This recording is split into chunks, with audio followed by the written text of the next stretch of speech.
Manifester aujourd'hui par rapport à tout ce qu'on exige depuis quelques mois, quelques années presque, des augmentations de salaire, des pensions plus élevées pour les retraités, des régularisations de nos CDD, des emplois moins précaires et puis des conditions de travail un peu plus dignes. Là je prône pour ma paroisse, l'hôpital, on travaille à 4 pour un service de 25, c'est inadmissible, on fait plus du bon travail, on fait de la survie. Et je viens râler fort mon mécontentement.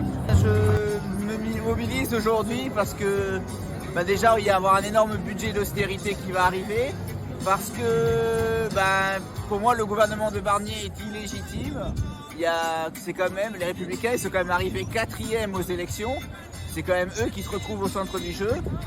Et ce gouvernement que Macron a mis en place avec le soutien tacite du RN, il a été mis en place juste pour continuer la politique de casse sociale, de cadeaux aux grandes entreprises d'Emmanuel Macron, de la Macronie. Il y a beaucoup de problèmes qui méritent précisément qu'on se mobilise, notamment le coup de force démocratique qui invite vraiment à ce qu'on se bouge et qu'on vienne aller combattre ce qui se passe actuellement. C'est quand même assez dégueulasse qu'il y ait un gouvernement de droite qui a été nommé alors que la droite est arrivée vraiment dernière aux élections.